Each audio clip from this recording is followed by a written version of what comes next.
안녕하세요. 저는 30년가량 같이 산 남편과 이혼 위기에 빠진 50대 여성입니다. 남편에게 단 한 번도 언제 죽나 모르겠다. 저런 놈이랑 왜 결혼했나 신세 한탄 한 번 해본 적 없습니다. 장난식으로라도 친구들에게 말해본 적도 없었죠. 그 정도로 남편을 신혼 때처럼 사랑하고 존중해왔습니다. 그런데 남편이 절 배신할 줄은 몰랐던 거죠. 아직도 그때 생각하면 울분이 터집니다.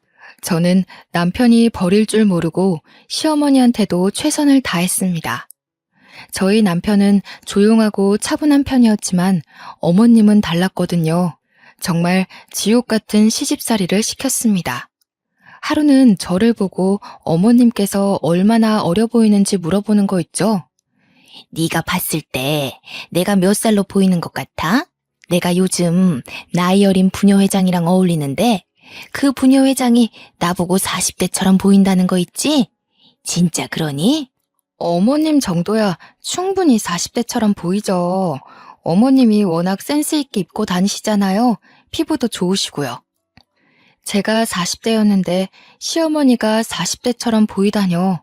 말도 안 되는 소리였죠. 정말 어처구니가 없었지만 억지로 웃을 수밖에 없었습니다. 그때 당시 어머님이 딱 60대처럼 보였지만 사실대로 말씀드릴 수 없었는데요. 대체 어떤 며느리가 시어머니에게 40대가 아니라 60대처럼 보이고 어쩔 때에는 70대로 오해할 수 있겠다는 말을 할 수 있을까요? 유도리 있게 거짓말을 해야 했지만 거짓말하다 들켜서도 안 됐습니다. 그러다 아주 혼쭐이 났거든요. 뭐? 너 사실 그렇게 생각 안 하는데 어쩔 수 없이 젊어 보인다고 말하는 거지? 도대체 표정이 왜 그러니? 내가 못할 말이라도 했어? 아니요, 저는 진심으로 말씀드린 거예요. 어머님처럼 젊게 사시는 분이 어딨어요. 제가 손사래를 치며 호들갑을 떨어도 소용없었습니다. 이미 마음이 상하신 어머님께서 저에 대한 인신공격을 하셨거든요. 예, 됐다. 내가 무슨 말을 하겠니? 네 집에 얹혀 산다고 눈치 줄 때부터 알아봤다. 아침마다 싫어하는 티 팍팍 내는데 내가 숨 쉬면서 살 수 있겠어? 너랑 사는 순간부터 지옥이 따로 없다. 정말 어이가 없어서. 어머님이 획 나가버리셔서 돌아오지 않길래 제발 그 부녀회장이라는 여자랑 친하게 지내지 않았으면 했습니다. 안 그래도 어머님께서 저랑 같이 다니면 또래 같다더니 친구 같다는 말을 하고 다니는데 부녀회장을 만난 뒤로 자화자찬이 더 심해졌습니다. 어느 날 갑자기 자기가 저보다 더 어려 보이는 것 같다는 소리를 하더군요. 어머님만 자존심 있나요? 그 말을 듣는 순간 제가 그렇게 늙어 보이나 마음이 상했습니다. 그 뒤로 제가 기초 화장품을 바꾸고 친구들이 좋다는 브랜드로 색조 화장품도 바꾸었는데요. 그런데 어머님이 그 모습을 쭉 지켜보고 있다 말씀하시더라고요. 너 요즘 따라 화장품 바꾸고 집에서도 예쁘게 꾸미고 다니더라. 나 견제하는 거니? 하긴 결혼했다고 너무 퍼질러 있는 게 심각했어. 그러니 우리 아들도 너랑 잠자리는 안 갖는 거 아니겠니? 어머님, 그게 무슨 말씀이세요? 아무리 며느리라도 그렇지 막말이 점점 심해지시는 거 아니에요? 세상에 막말이라니? 너 그동안 내가 한 말이 막말이라고 느꼈던 거니? 그렇게 안 봤는데 아주 근본 없는 년이네. 네 친정엄마가 그렇게 가르치디? 여기서 저희 엄마 이야기가 왜 나오는데요? 어머님이야말로 가정교육을 어떻게 받으신 거예요? 저도 귀한 딸이라고요. 생각하고 말씀해 주세요. 아유, 썩을 년. 끝까지 따박따박 말대꾸 하는 것 봐. 내가 어떻게 저런 년을 집안에 들여서 이런 고생을 하고 있을까? 아이고, 인생아. 제 목소리가 커지니까 욕을 중얼거리시면서 자리를 피하셨습니다. 말싸움으로 이길 자신이 없으셨던 거죠. 대신 제가 한 말을 그대로 남편에게 말하였습니다. 시어머니께서 말씀하신 건 이야기도 안 하고 제가 뭐라고 한 것만 이르셨더라고요. 퇴근하고 돌아온 남편 말을 듣는 순간 열이 받고 말았습니다. 당신 왜 우리 엄마한테 그런 식으로 말해? 아무리 시집살이가 힘들어도 그렇지. 예의 없게 굴면 안 되지. 예의 없게라니? 마음 같아서는 확 쏘아붙이고 싶었는데 참은 거야. 어머니가 나한테 뭐라 한 줄 알아? 나보고 근본 없는 년이래. 친정엄마가 그렇게 가르쳤냐고 따지더라. 엄마가 괜히 그랬겠어? 당신이 갑자기 버릇없게 구니까 그렇지. 아무리 스트레스 받아도 괜히 엄마한테 성질 부리지 마. 난 갑자기 성질 부린 적 없다니까?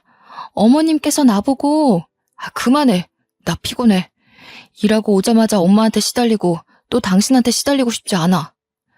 남편은 제 말을 다 들어보지도 않고 욕실로 획 들어가 버렸습니다. 자기 낳아준 엄마라고 꼬지른 건 다 들어놓고 제 말은 듣지도 않다니. 정말 남편이 밉고 짜증났지만 그 다음날 남편이 비싼 향수를 하나 사왔길래 전부 풀렸죠. 제 어깨를 토닥이며 당신이 이해하라고 시어머니랑 싸우지 않았으면 좋겠다고 해서 저도 노력한다고 말했습니다. 요즘 따라 야근하고 주말에도 일하는 남편에게 집안일까지 들먹이고 싶지 않았거든요. 제 선에서 해결하려고 노력했습니다. 그러다 또 일이 터지고 말았습니다. 시어머니께서 웬일로 옷을 사오셨길래 기쁜 마음으로 입어보았죠. 어머님, 이게 무슨 옷이에요? 너무 예쁘다. 어디서 사신 거예요? 너무 비싼 건 아니죠? 백화점에서 사긴 했는데 비싼 건 아니다. 네가 옷이 좀 없는 것 같길래 생각난 김에 사봤어. 너무 감사해요. 제가 어머님 옷을 사드려야 하는데 죄송해요. 저랑 어머님이 같이 살면서 작은 일로 자주 마음이 상하고 다투다 보니 화해 요청으로 옷을 사준 줄 알았습니다. 시어머니께서 사주신 옷은 고급 원단으로 만든 것 같은 소재의 심플한 원피스였습니다. 베이지색이라서 결혼식 같은 중요한 자리에 입고 가도 될 것 같더라고요.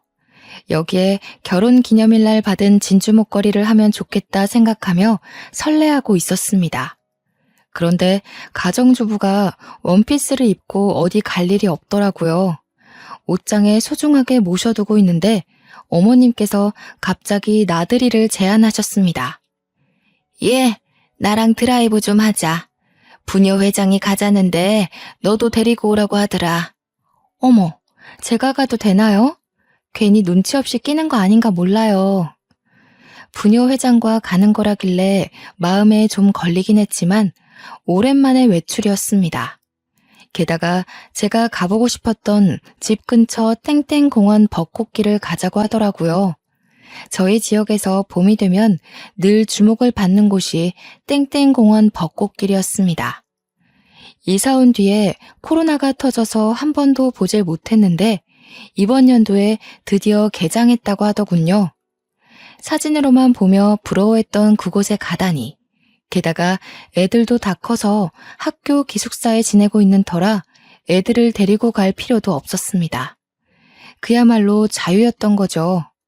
부녀 회장이 저를 콕 짚어서 며느리 한번 데려오라는 말을 했다고 하길래 한 번도 만나본 적 없는 부녀 회장이라는 존재가 궁금했습니다.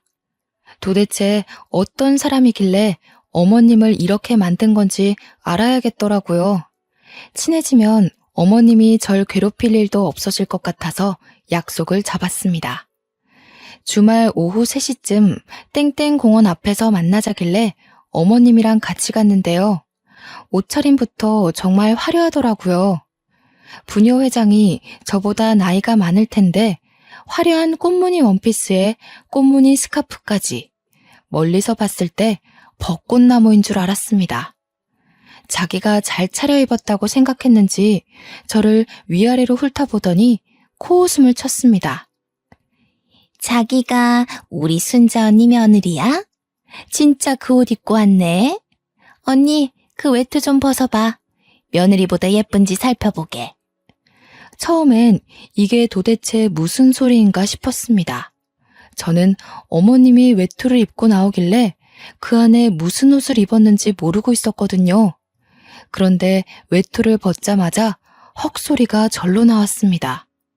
어머님이 저랑 같은 원피스를 입은 거 있죠? 일부러 그런 듯 제 옆에 붙어서서 부녀 회장에게 이렇게 말하였습니다. 어때? 내가 며느리보다 낫나? 훨씬 젊어 보여?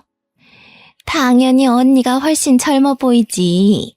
이렇게 같은 옷 입혀놓으니까 더 티난다. 얘, 너 관리 좀 해야겠다. 40살이라고 했지? 40살이 어떻게 나보다 늙어 보이니? 그러니까 말이다. 우리 며느리 얼굴 좀 봐. 주름이 자글자글하니 어쩌면 좋니? 요즘 애들은 에스테틱 다니면서 관리 받는다던데 그런 거 할 생각도 없나 봐. 따로 관리를 안 받으니까 이렇지. 너 길 가다 할머니 소리 안 듣니? 네 얼굴 모르고 길 가다 마주쳤으면 내가 존댓말 했겠다.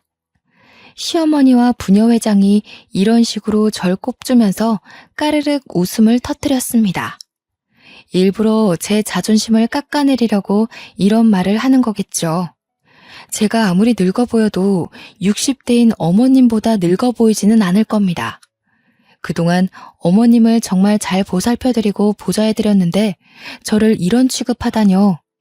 상처받아서 눈물을 흘릴 뻔했습니다.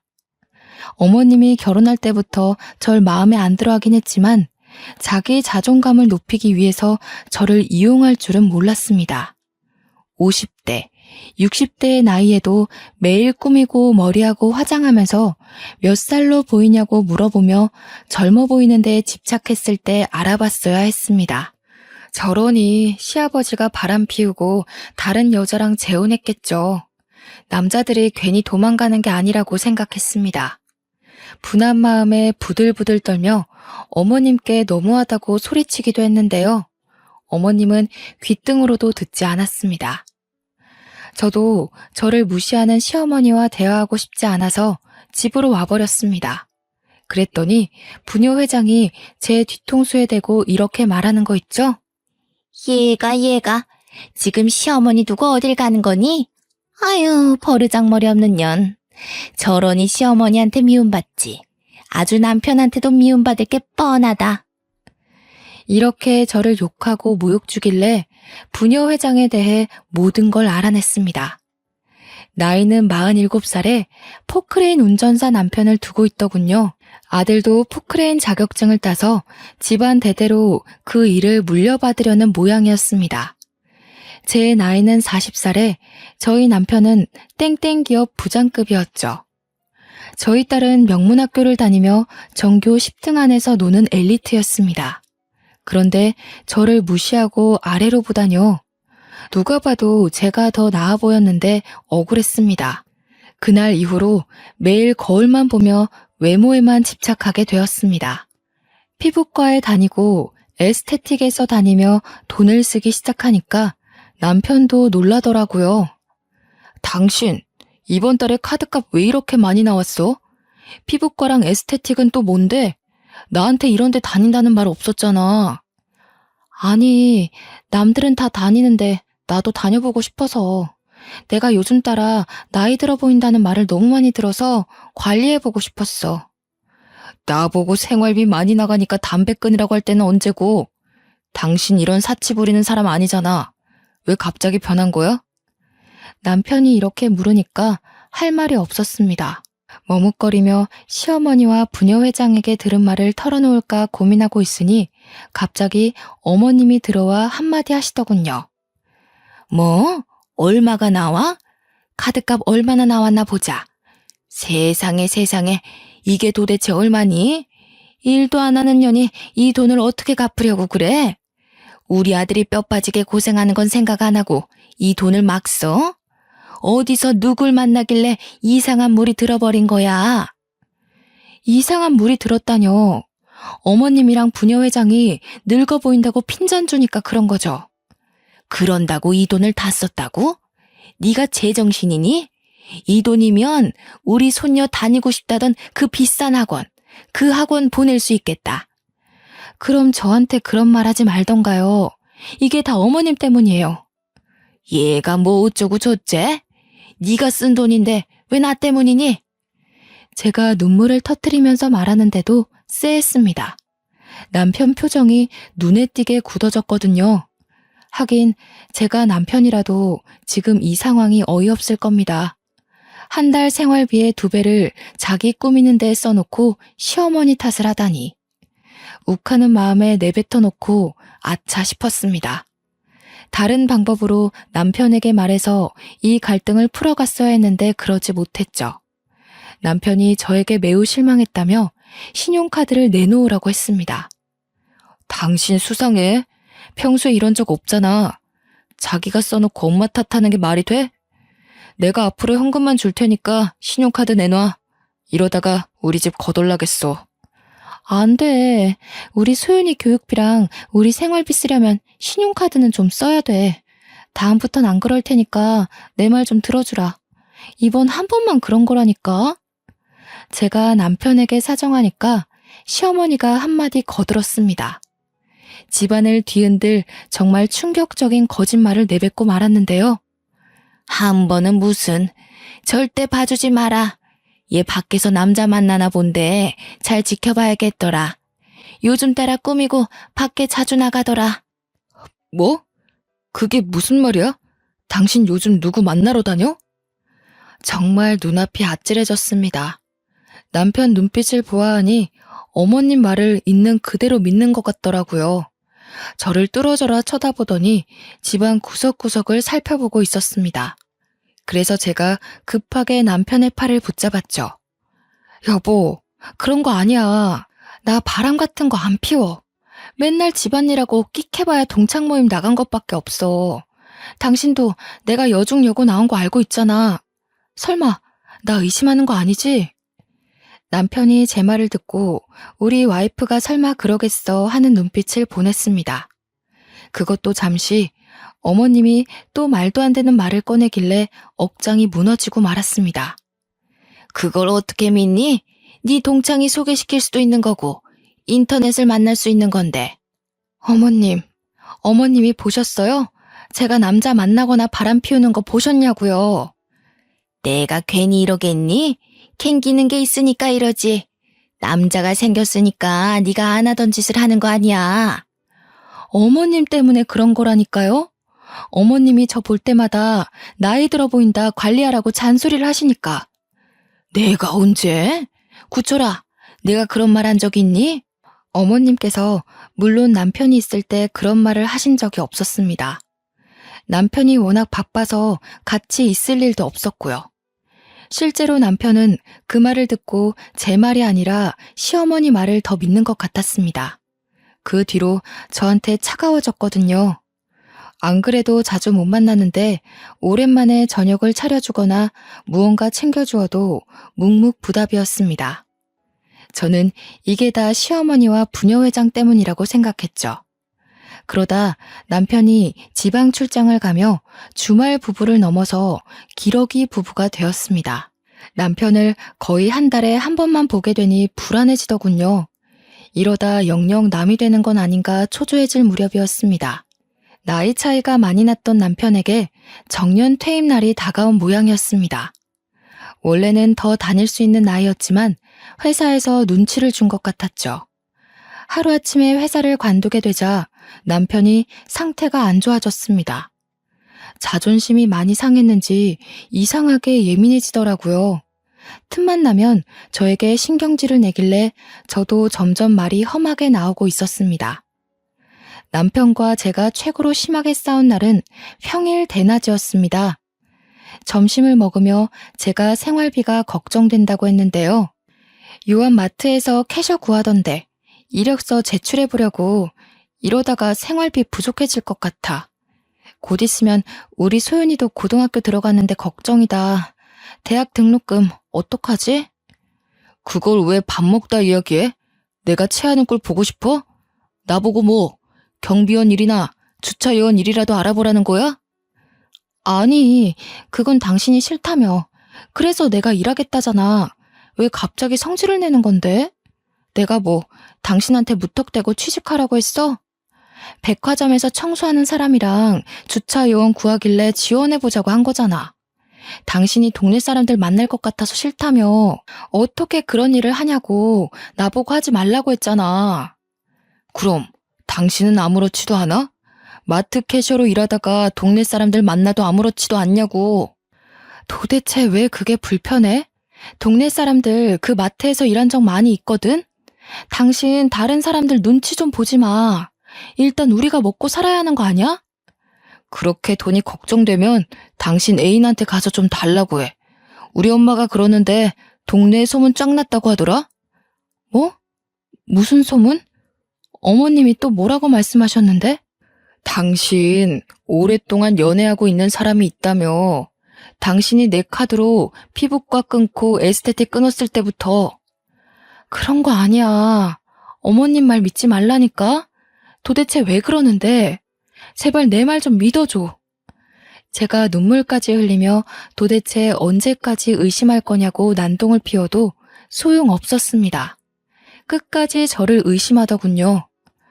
헛소문이라고 침착하게 말해봐도 화를 내봐도 남편은 한결같았습니다.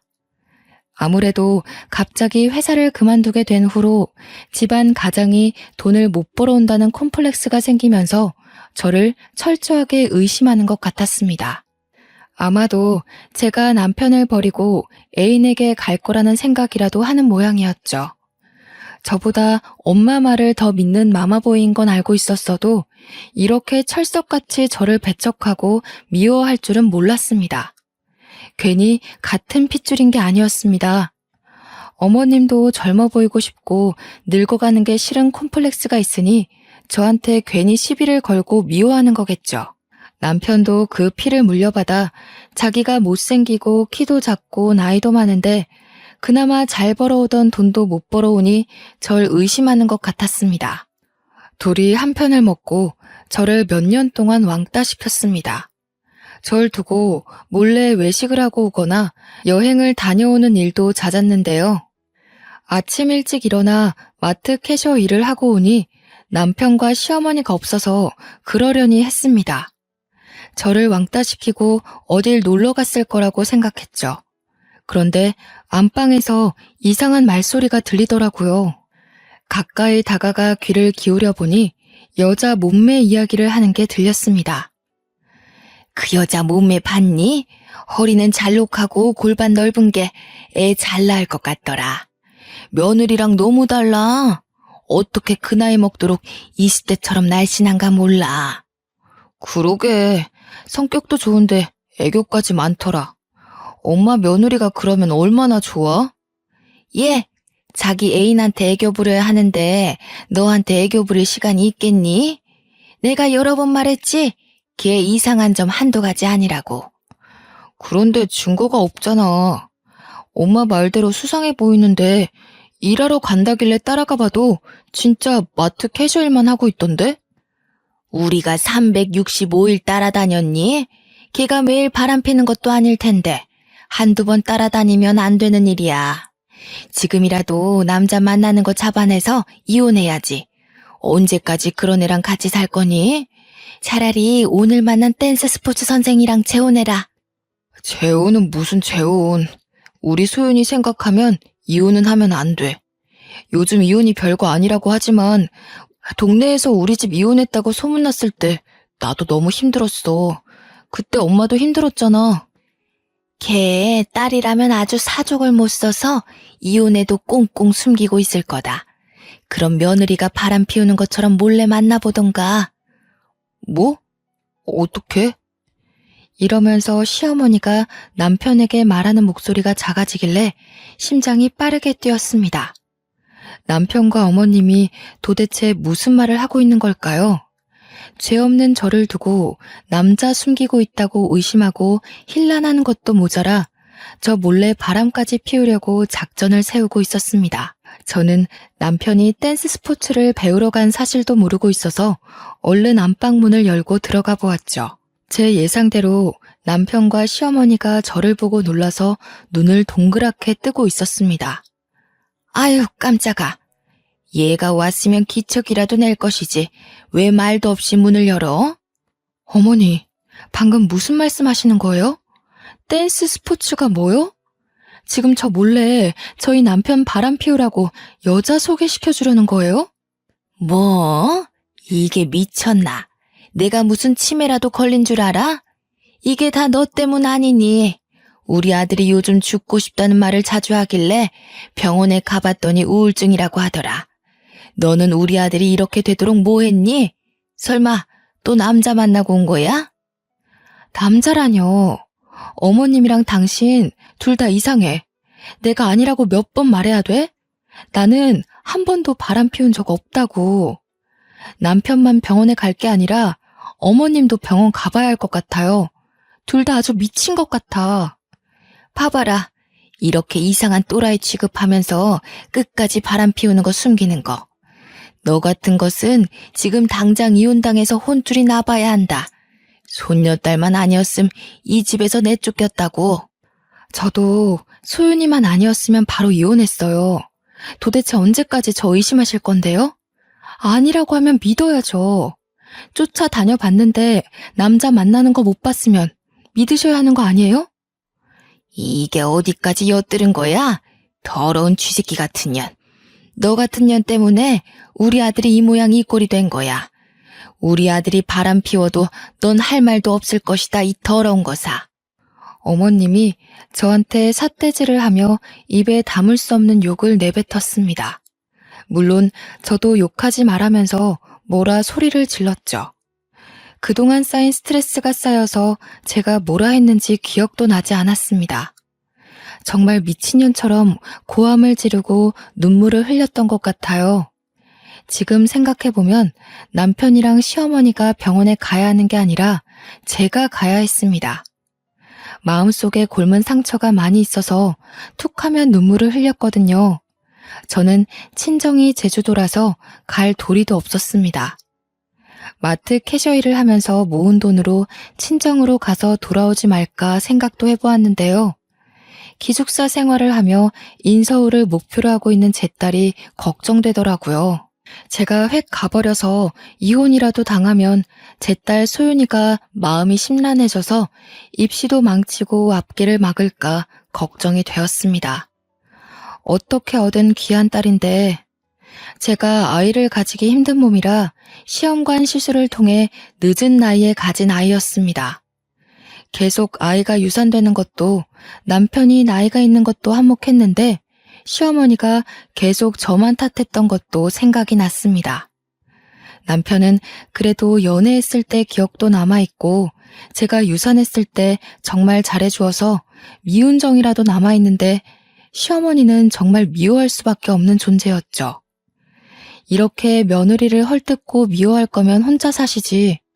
혼자 살기 싫고 끝까지 아들 끌어안고 살 거면 결혼을 시키지 말지 하는 마음이 굳세게 느껴졌습니다. 하지만 이미 결혼한 거 어쩌나요?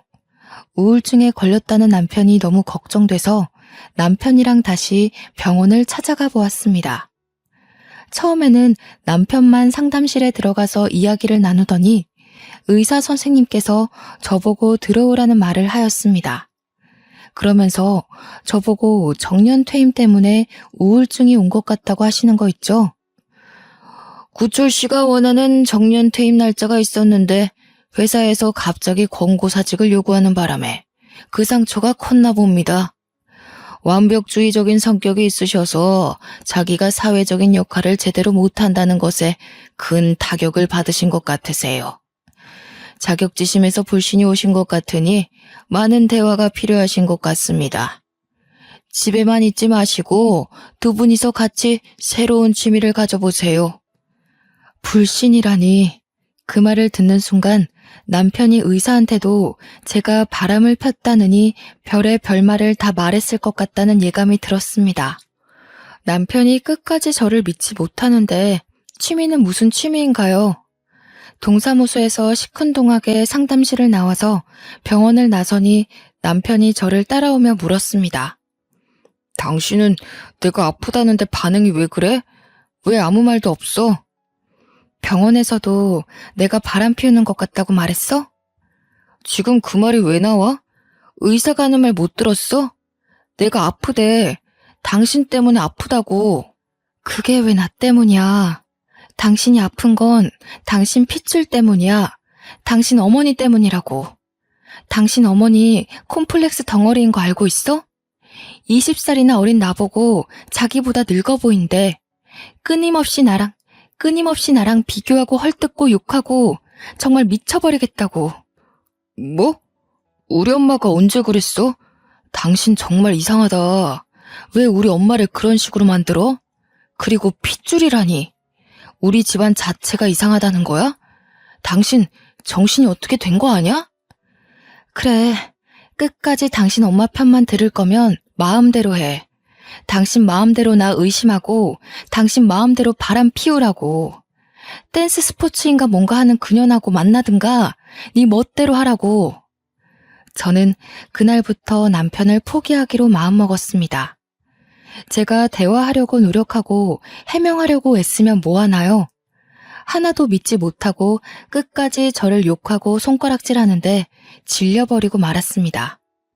이참에 파트타임으로 일하던 마트 캐셔일을 늘려서 일주일에 한 번씩만 쉬고 정신없이 일해보려고 했습니다. 마침 마트 캐셔 직원이 여러 명 관두는 바람에 다른 시간대도 일해달라는 부탁을 받은 참이었거든요. 집안일은 머릿속에서 지우고 우리 딸을 위한 목돈을 모아둘 작정이었습니다. 그렇게 의도적으로 남편에게 외면하고 있었는데요. 2개월 정도 지날 무렵 캐셔 일을 하고 돌아와서 집안일에 손을 대기 시작했습니다. 밀린 빨래를 모아 하려는데 남편 와이셔츠가 웬일로 나와 있더라고요. 이제 남편이 와이셔츠 입을 일이 없을 텐데 이상한 생각이 들어서 얼른 들어올려 이곳저곳을 살펴봤습니다.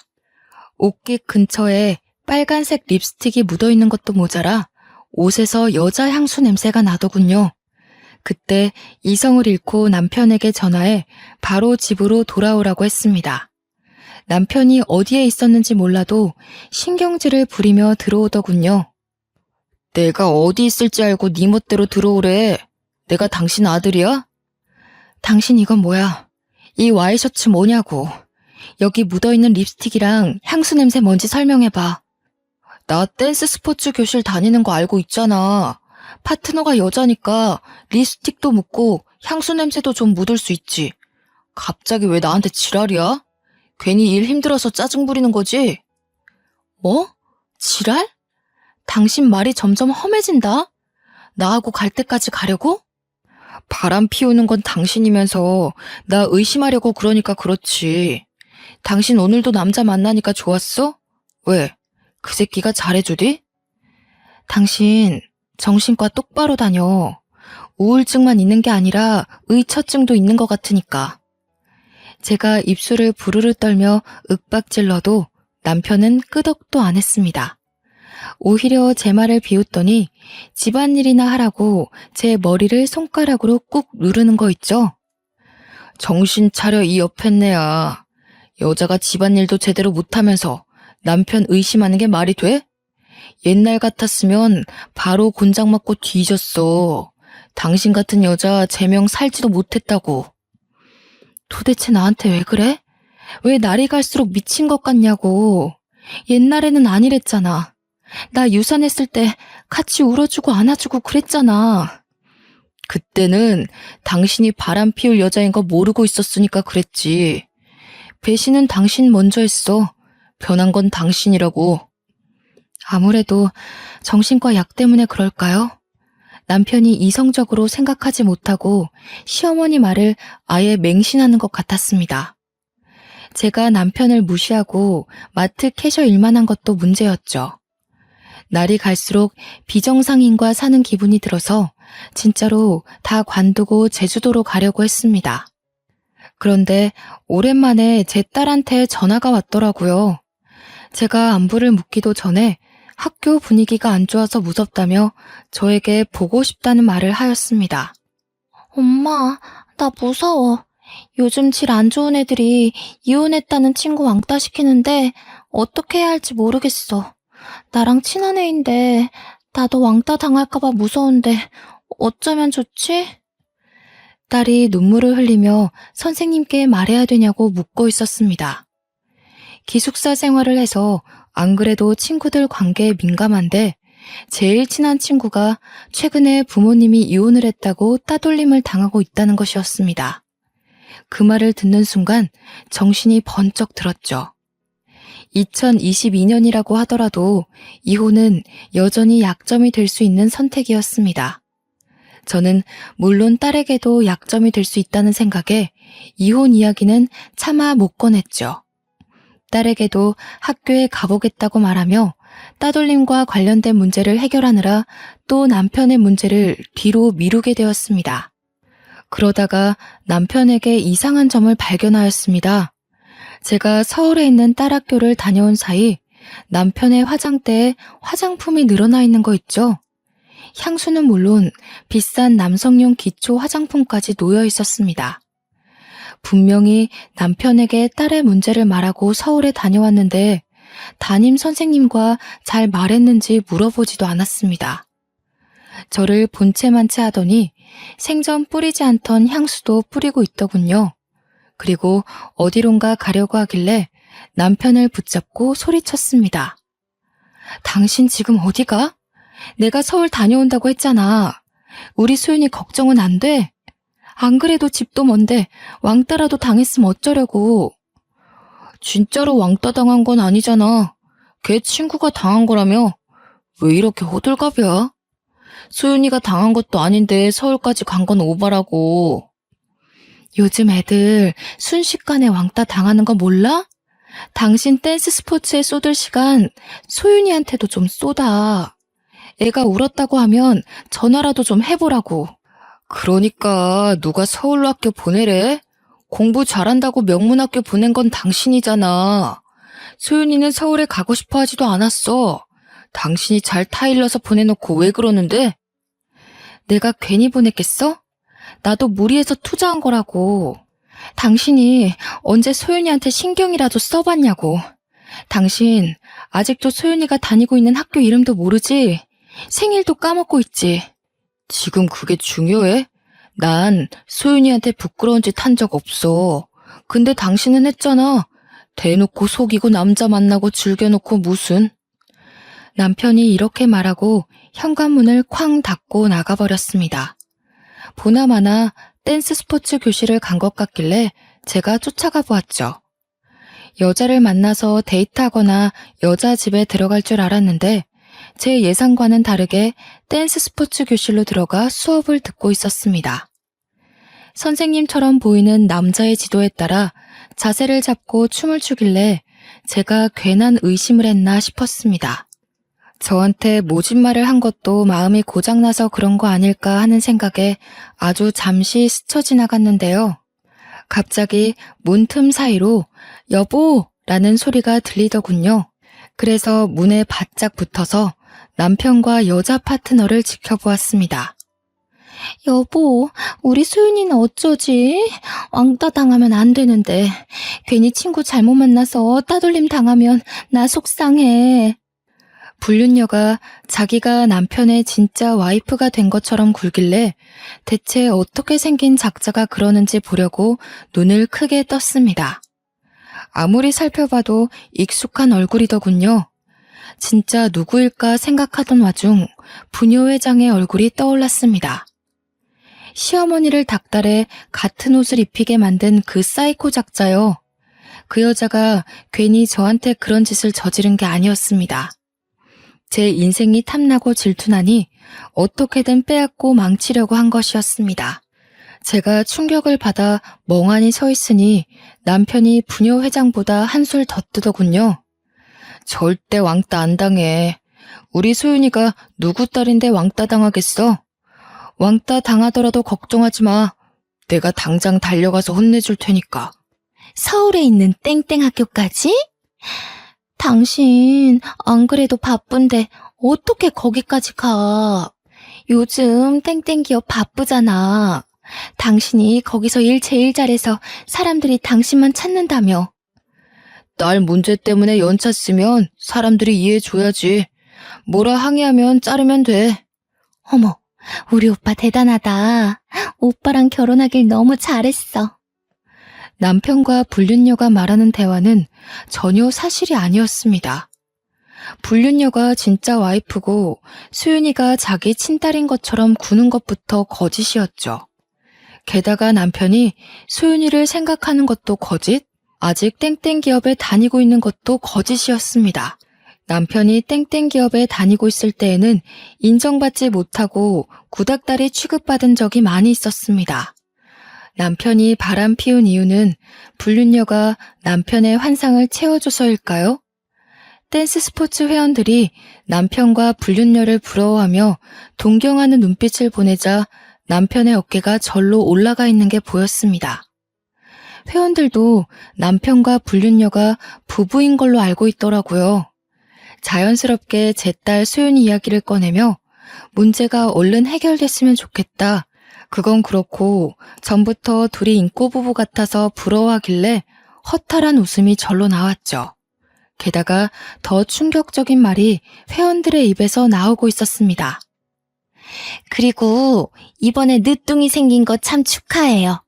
이 나이에 아주 기적이야, 기적. 맞아요. 아들 갖고 싶다고 노래를 부르더니 결국 생기네. 가만 보면 둘이 바라는 대로 다 되는 것 같아. 정말 대단해. 제가 이 말을 듣고 놀라서 문을 벌컥 열어버리고 말았습니다. 댄스 스포츠 교실 회원들도 이 동네 사람들일 텐데 소문날 건 생각도 안 하고 아주 난동을 피우고 말았죠. 당신 지금 바람 피운 것도 모자라 임신시켰어? 이 여자 임신시킨 거냐고. 갑자기 찾아와서 무슨 말 하는 거야? 수업 중인 거 안 보여? 나가서 이야기해. 뭘 나가서 이야기해. 여기서 이야기해. 이거 놔. 여기서 이야기하라고. 마음 같아서는 사람들 다 있는 데서 남편을 힐난하고 싶었지만 힘이 따라주지 않았습니다. 남편에게 붙잡혀 질질 끌려 나오고 말았죠. 그것도 모자라 남편에게 믿을 수 없는 말을 듣고 말았습니다. 우리 경자한테 애가 생겼어. 당신도 만나는 남자 있을 테니까 서로 비밀 지키자. 안 그래도 소윤이 친구가 이혼 가정이라고 왕따 당했다며? 나도 우리 소윤이 왕따 당하는 거 원치 않아. 소윤이 대학 갈 때까지 비즈니스 커플로 남게. 내가 몇 번을 말하면 믿을래? 내가 결백하다는 거 죽은 다음에 믿으려고? 난 결백해. 내 이름 걸고 우리 엄마 이름 걸고 우리 소윤이 이름 걸고 단 한 번도 바람 피운 적 없다고. 당신 나중에 후회하지 말고 지금이라도 무릎 꿇고 싹싹 빌어. 빌긴 뭘 빌어? 내가 미쳤다고 배신자 앞에서 무릎 꿇을 것 같아? 나한테 바람 피울 구실 준 건 당신이야. 당신 이러는 거 점점 심해지는 것 같아. 약 제대로 먹고 있어? 병원 다니고 있는 거 맞는 거야? 이 여편네가 이제는 날 정신병자 취급하고 있네? 야, 너야말로 정신 차려. 남자라면 아주 사족을 못 쓰는 년 주제. 그 말을 듣는 순간 머릿속이 새하얘졌습니다. 눈물이 와르르 쏟아지면서 다리에 힘이 풀리더군요. 제가 풀썩 주저앉았는데도 남편이 미친년, 나쁜년, 안 되려고 연기하네라며 상스러운 욕을 하길래 제가 이혼하자고 소리쳤습니다. 남편이 조용히 하라고 동네 창피하다고 하길래 교실 안으로 달려들어갔죠. 그리고 있는 힘껏 목소리를 높였습니다. 저기요, 지금 이 둘이 진짜 부부 같죠? 이 여자는 불륜녀예요. 정신 아픈 우리 남편 갖고 놀다가 내 자리 뺏으려는 불륜녀라고요. 지금 이 여자가 당신들한테 말한 거 다 거짓이에요. 허세라고요. 울 남편이 땡땡 기업 그만둔 지가 언젠데 뭐가 어째? 우리 딸 얼굴은 알고 있니? 감히 우리 딸 이름을 들먹여? 내가 어떤 고생을 하고 사는지 알고 있어? 알고 있냐고. 제가 불륜녀 머리채를 붙잡고 난리를 치니까 남편이 저를 떼어내려고 했습니다. 초인적인 힘을 발휘해 불륜녀에게서 안 떨어지려고 하니까 남편이 욕을 하더군요. 그래서 확 불륜녀 머리채를 놔버렸습니다. 불륜녀는 당연히 엉덩방아를 찌으며 눈물을 흘리더라고요. 저는 불륜녀가 생쇼를 하며 눈물을 흘리던 말던 남편 뺨을 후려쳤습니다. 거기서 끝내지 않고 경찰을 불러 이 두 놈이 가족을 버리고 붙어먹더니 임신까지 했다고 일러 바쳤습니다. 경찰은 이걸 어떻게 해야 하나 난감해하는데 불륜녀가 시치미를 떼더라고요. 애는 무슨 애요? 저희는 그냥 수업 같이 듣는 사람인데 갑자기 찾아와서 제 머리채를 잡아 뜯었어요. 그냥 미친년 같다고요. 아, 그래? 그럼 이 회원들이 들은 말은 뭐지? 경찰 아저씨, 회원들한테 물어봐요. 이 여자 배 쓰다듬으면서 뭔 말했는지. 그걸 왜 물어봐요? 그런 건 물어보지 마세요. 친하지도 않은 사람들인데 왜? 그러면 물어보지 말고 바로 병원 가보자. 그렇게 당당하면 지금 산부인과 가서 사진 찍어보자고. 네 뱃속에 애가 있는지 없는지 살펴보자니까. 이 미친년이 왜 그래? 이거 안 나? 미친년은 너지. 우리 시어머니 콤플렉스 살살 긁어대면서 나 질투하게 만든 년이 누군데 그러지? 내가 그렇게 부러웠어? 부러우면 이래도 돼? 내 인생 망쳐도 되냐고. 제가 불륜녀 팔을 세게 잡아당기며 광분하니까 경찰들이 뜯어 말렸습니다. 이런 건 경찰 소관이 아니라서 이혼 소송하고 위자료를 요구해보라는 거 있죠?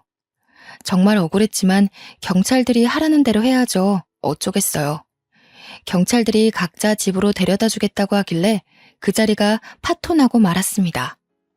그 뒤로 동네에 남편이 바람 피우는 게 소문났지만 남편의 뻔뻔함은 사라지지 않았습니다. 불륜녀와 함께 아예 다른 지방으로 이사가서 집에도 찾아오지 않았죠. 저는 제 딸 소윤이가 대학에 입학할 때까지 참았습니다. 안 그래도 소윤이가 해외 대학으로 목표를 바꿔서 제가 이혼해도 괜찮을 거라고 생각했거든요.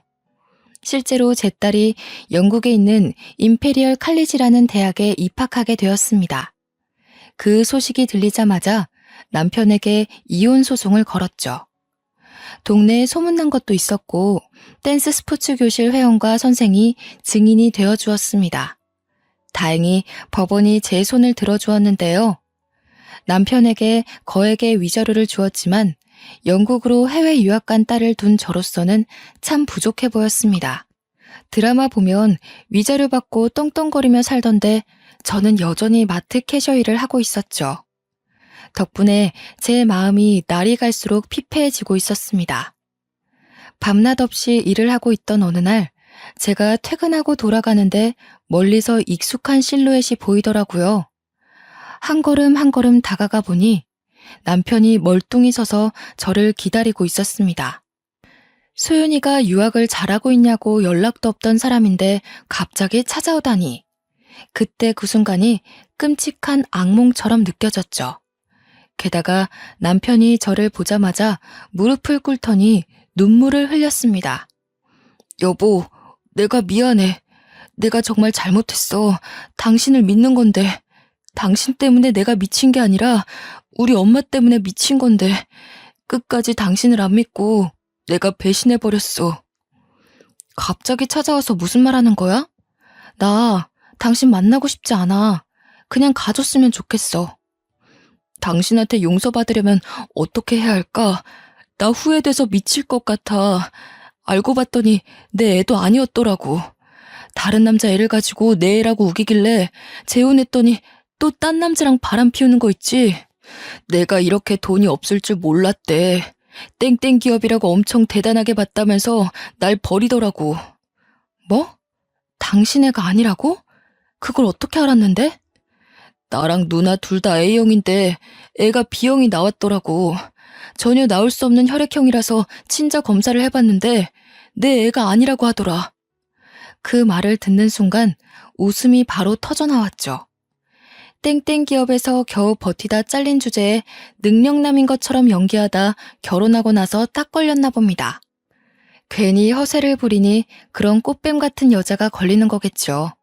제가 한참을 웃다 남편을 내려다보며 한마디 해주었습니다. 근데 이걸 어쩌나? 우리 소윤이 이번에 간 영국 임페리얼 칼리지 졸업하면 억대 연봉을 벌어줄 텐데. 난 그 돈 당신이랑 나눠 갖긴 싫은데? 여보, 그러지 말고 나랑 앉아서 차분하게 대화 좀 해보자. 우리 소윤이 이야기도 좀 듣고 싶어. 우리 소윤이 무슨 과 갔다고 했지? 소윤이가 말하지 말래. 아버지가 너무 증오스럽다나 뭐라나. 다시 재혼할 생각하지 말고 여러 남자 만나며 연애나 하라는데? 물론 제 딸이 억대 연봉 자리를 제안받거나 아버지에 대해 심한 말을 내뱉은 건 아니었습니다. 하지만 보통 임페리얼 칼리지를 졸업하면 7, 80%가 고소득자가 된다고들 하니까요. 게다가 소윤이가 재혼하지 말고 연애 많이 해봤으면 좋겠다는 말을 했습니다. 100% 거짓은 아닌 셈이죠. 제가 이리 말하니까 남편이 애가 탔나 봅니다. 안절부절 못하면서 제 손까지 잡더라고요. 그래서 획 뿌리치고 집으로 들어가 버렸습니다. 물론 실제로 제 딸이 성공해서 남편에게 복수하고 싶다는 생각은 했습니다. 신께서 이 소망을 들어주셨는지 제 딸이 졸업할 무렵 좋은 취업 자리가 들어왔습니다. 딸과 영상통화하며 그 소식을 전해 들었는데 대학도 안 나온 제가 이해할 수 없는 어려운 영어가 섞여 있어서 설명은 잘 못 드리겠네요. 경영을 공부한 제 딸에게 딱 알맞은 일자리라는 것만 알고 있었습니다. 게다가 제가 소망했던 억대 연봉 자리라서 그 금액만 기억에 남아 있습니다. 그 소식을 시어머니와 남편에게 알려주며 액땜을 하니 집안에 좋은 소식만 들려오고 있다는 참교육을 해주었습니다. 한동안 연락이 없던 어머님도 군침을 삼키며 빌빌거릴 정도의 금액이었죠. 어머님과 남편 둘 다 제 집으로 찾아와 문을 두들기길래 제가 한마디 했습니다. 집까지는 왜 찾아오셨어요? 이럴 시간에 우리 딸 맛있는 거 사줄 돈이나 보내세요. 혹시 몰라요? 우리 소윤이 마음이 풀려서 몇 달러라도 줄지? 얘야, 왜 말을 그렇게 하니? 나는 너랑 잘 지내고 싶어서 온 거야. 소윤이가 결혼할 때 아빠 자리가 없으면 남편 쪽 집안에서 뭐라 하겠니? 우리 소윤이 생각해서 다시 합치자. 우리가 너 달달 볶거나 의심할 일은 없을 거다. 글쎄요. 오히려 이런 아버지와 할머니가 있다고 하면 장가 오려던 남자도 도망갈 것 같은데요. 소윤이가 외국 남자랑 결혼하면 어쩌려고 그래요. 집안 망신도 모자라 나라 망신 시키지 말고 더 이상 찾아오지 마세요. 시어머니가 끝까지 제게 매달리며 다시 생각해보라고 하길래 소금을 뿌렸습니다. 남편은 소금을 맞으면서도 끝까지 실실 웃으며 저한테 매달리더라고요. 여보, 왜 그래? 나 정신과 다니고 있는 거 알고 있잖아. 그때는 내가 미쳐서 그랬고, 나 치료받아서 그럴 일 없어. 신혼 때처럼 당신 사랑해주고 아껴줄 수 있다고. 아껴주긴 개뿔. 내가 아니라 소윤이 돈을 아껴주겠지. 제가 말하려는 남편 얼굴에 소금을 던지니까 입속에 와르르 소금이 들어가더군요. 소금을 마신 남편이 캑캑거리고 있길래 시어머니 얼굴에도 소금을 쏟아보았습니다. 어머님은 당연히 소금을 물대포처럼 맞았다가 눈에 소금이 들어갔는지 눈물을 흘리시더라고요. 제가 그 모습을 보고 손가락질하며 비웃었습니다. 아까는 간신배처럼 잘 쪼개더만 끝까지 웃고 있어야지. 얼른 웃어. 바보같이 제 말을 듣고 어머님과 남편이 웃고 있더군요. 제가 그 모습을 사진으로 찍어두고 어머님과 남편에게 연락이 올 때마다 그 사진을 보내두고 있습니다. 저한테 굴욕을 당한 어머님과 남편은 이제 연락도 안 하고 잠적한 상태인데요. 이러다 돈이 궁하면 저한테 와서 빌빌거리겠죠. 그럴 때 어떤 방법으로 복수해줄까 고민하고 있습니다.